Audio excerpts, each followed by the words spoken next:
The Battle of Corunna took place on 16 January 1809, when a French corps under Marshal of the Empire, Nicolas Jean de Dussault, attacked a British army under Lieutenant General Sir John Moore. The battle took place amidst the Peninsular War, which was a part of the wider Napoleonic Wars. It was a result of a French campaign, led by Napoleon, which had defeated the Spanish armies and caused the British army to withdraw to the coast following an unsuccessful attempt by Moore to attack Soult's corps and divert the French army. Doggedly pursued by the French under Soult, the British made an epic retreat across northern Spain while their rearguard fought off repeated French attacks. Both armies suffered extremely from the harsh winter conditions. Much of the British Army, excluding the elite Light Brigade under Robert Crawford, suffered from a loss of order and discipline during the retreat. When the British eventually reached the port of Corunna on the northern coast of Galicia in Spain a few days ahead of the French, they found their transport ships had not arrived. The fleet arrived after a couple of days and the British were in the midst of embarking when the French forces marched up and forced the British to fight a battle before they could depart for England. In the resulting action, the British repulsed the French assault and completed their embarkation, saving their army from destruction but leaving the port cities of Corunna and Ferrol, as well as northern Spain, to be captured and occupied by the French.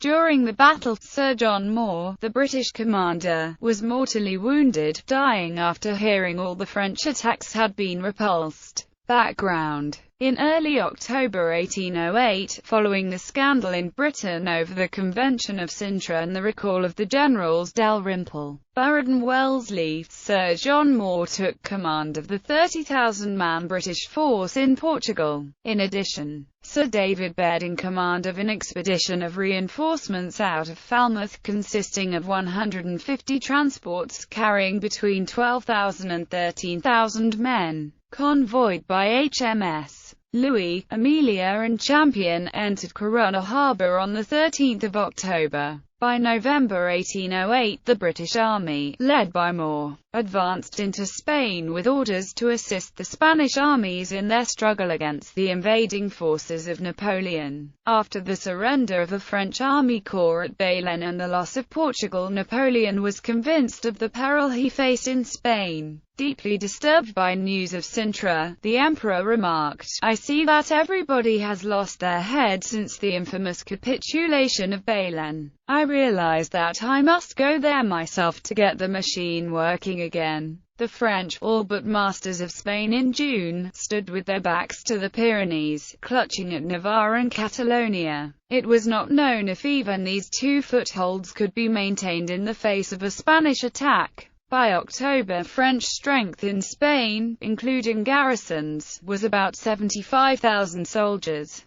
They were facing 86,000 Spanish troops with Spain's 35,000 British allies en route. However, no attack was forthcoming. The Spanish social fabric, shaken by the shock of rebellion, gave way to its crippling social and political tensions. The Patriots stood divided on every question and the nascent war effort suffered. Accordingly, with the fall of the monarchy, constitutional power devolved to local juntas. These institutions interfered with the army and the business of war, undermined the tentative central government taking shape in Madrid, and in some cases proved almost as dangerous to each other as to the French. Months of inaction had passed at the front, the revolution having temporarily crippled patriot Spain at the very moment when decisive action could have changed the whole course of the war. While the Allies inched forward, a vast consolidation of bodies and bayonets from the far reaches of the French Empire brought 100,000 veterans of the Grande Armée Aquatint into Spain, led in person by Napoleon and his marshals.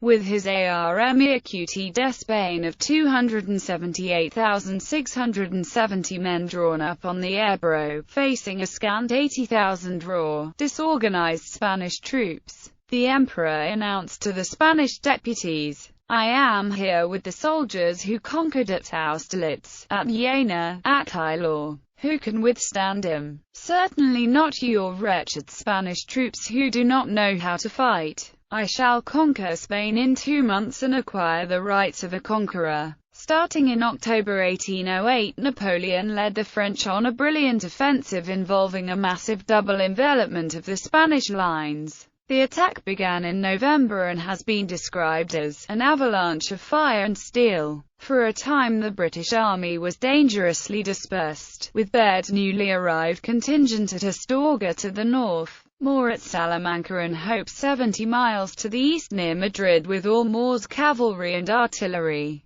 The main army, under Moore, had advanced to Salamanca and were joined by Hope's detachment on the 3rd of December when Moore received news that the Spanish forces had suffered several defeats. He considered that to avoid disaster he must give up and retreat back to Portugal. Moore, before retreating, received intelligence of Soult's 16,000-man corps scattered in isolated position at Carrion and that the French were unaware of the British Army's position. On the 15th of December he seized at this opportunity to advance on the French near Madrid, hoping that he might defeat Soult and possibly divert Napoleon's forces. A junction with Baird on the 20th of December, advancing from Corunna, raised Moore's strength to 23,500 infantry, 2,400 cavalry and 60 guns, and he opened his attack with a successful raid by Lieutenant General Paget's cavalry on the French pickets at Sahagun on the 21st of December. However, Moore failed to follow up against a surprised Soult, halting for 2 days and allowing Soult to concentrate his corps. Prelude. Retreat to Corunna. Once more made his presence known, Napoleon responded with customary swiftness and decisiveness.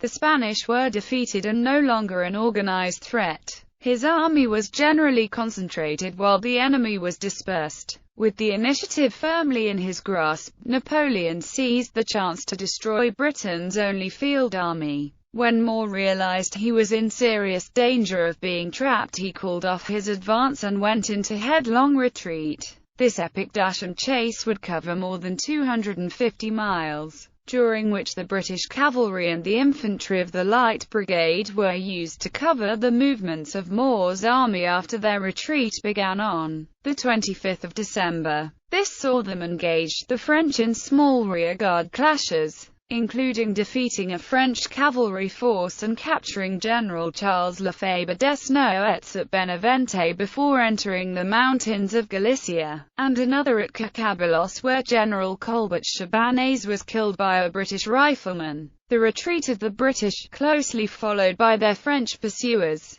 took him through mountainous terrain in dreadful conditions of cold and snow and was marked by exhausting marches, privation, and suffering. Moore was joined at Astorga by General Romana leading the remnants of Blake's Spanish forces, and Romana proposed they make a stand. However, with Napoleon closing in, Moore declined and continued his retreat north while Romana went west towards Portugal. On the march between Astorga and Betanzos, the British army lost 3,000 men with 500 more left in hospitals at Astorga and Villafranca. Napoleon had attempted to speedily catch the British and force them to fight. He led the French army 200 miles over 10 days by forced marches and in spite of winter blizzard conditions reached Astorga on the 1st of January with 80,000 men. Napoleon maneuvered to cut Moore off from a retreat to Portugal. Moore had already planned that he would have to be ready to make a run for the coast. On the 28th of November, Moore had ordered his Corunna contingent under Baird to embark from Vigo while the main British army was to fall back on Portugal, but